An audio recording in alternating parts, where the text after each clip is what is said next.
Enchaîner et finir cette émission avec ça. Dernière idée. Les bourgeoises de gauche, et féminisme n'est pas du tout synonyme de femme. Les trois quarts des femmes travaillent parce qu'elles sont obligées de travailler, et il y a beaucoup de femmes qui aimeraient pouvoir rester au foyer, mais aujourd'hui on ne peut plus faire vivre une famille avec un seul salaire, et qu'il faut 2 salaires, et si ça a bougé, c'est pas parce que les hommes et les femmes ont fait bouger les choses, c'est parce que les rapports de production et la société a bougé, qu'il y a eu le développement du secteur tertiaire, qui sont des emplois de bureau profondément unisexes, et qu'on a mis les femmes au travail parce qu'on les payait moins cher, et qu'elles pouvaient faire des travaux qu'elles n'auraient pas pu faire dans l'agriculture, par exemple, précédemment, secteur primaire et secondaire.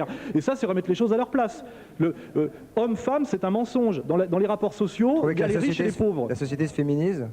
Que la société se féminise, ça veut dire tout ce débat, c'est que féminiser la société, c'est cacher le politique, toujours. C'est toujours ramener tout à des rapports de séduction, des rapports, de rapports homme-femme en tant que sexuels et psychologiques. Or, le problème de la politique, c'est que c'est pas l'amour, c'est le partage du travail et des richesses. Et là, on est au-delà du problème de savoir si c'est les hommes ou les femmes. Le problème, c'est de savoir si c'est les riches ou les pauvres, les exploiteurs et les exploités. Or, les 3 quarts des féministes sont des exploiteuses, en plus d'être des femmes. Et elles ont bourgeoises de gauche et exploiteuses, voilà. Ça fait beaucoup pour vous. Elles ont beaucoup plus de pouvoir qu'un homme machiste musulman qui a été travailleur immigré pendant 30 ans et qui a passé sa vie au Sonacotra. Vous voyez ce que je veux dire? Il faut remettre les choses à leur place.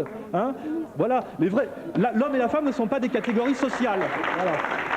Ce sont des catégories psychologiques et affectives. Et le pourquoi politique... vous dites ça? J'avais pas le sentiment qu'on mettait les hommes et les femmes. Parce qu'on dit vous les hommes, nous les femmes, etc. En fait, on voit que les témoignages de femmes riches, la dame dit qu'elle a jamais fait la vaisselle parce qu'une bourgeoise ne fait pas la vaisselle. C'est une arrogance de classe, c'est tout.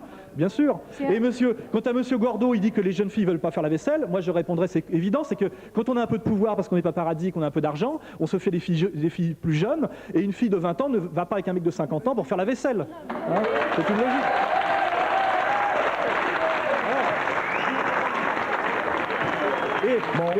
Et si dans le temps les femmes faisaient la vaisselle, c'est parce que les hommes de leur côté assumaient le bricolage, le bois, le charbon, la réparation du toit de la maison, et qu'effectivement aujourd'hui on vit dans des immeubles avec du chauffage au sol, etc.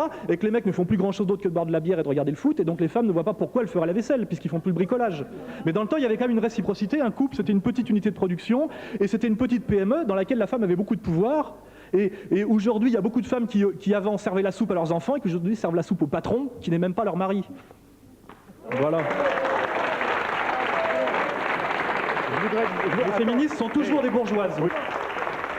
Monsieur Sérafini, ah oui, attends, pardon, 2 secondes, parce que notre bourgeoise de gauche qui ne fait rien a peut-être droit à quelques mots de réponse. Ça ne sera pas long. Je voulais juste dire que moi, mes premières leçons de féminisme... Vous étiez bourgeoise quand même. Mes premières leçons de féminisme, je les ai prises chez mes grands-mères et mes grands-tantes, qui étaient femmes de marins-pêcheurs bretons et qui travaillaient à l'usine de conserve de poissons de la ville, au Guilvinec, petit port de pêche. Elles mettaient les sardines en boîte.